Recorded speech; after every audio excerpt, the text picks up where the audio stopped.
dear students, and I am highly grateful to my sir, and I am highly grateful to my God. Thank you, God. And I want to say to my sir, thank you, sir. And firstly, I want to introduce myself before you.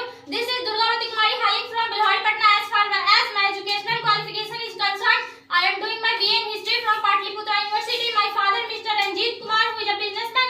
As far as my hobbies are concerned, I am interested in playing kabaddi, reading books, and listening to music. That's all my introduction. Thank you.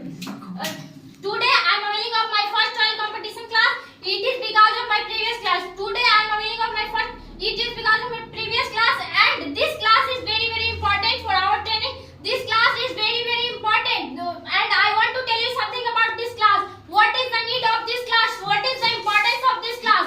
This class is very needed for our training. This class is very important for our training. Without availing of this class, you cannot complete your spoken training. Without availing of this class, you cannot become a natural speaker. So this class is very important. According to my sentiment, this class is your eyes. You know that what is the importance of eyes in our body? What is the importance of eyes in our body? You all know that eyes are an important part of our body, and without eyes you are a blind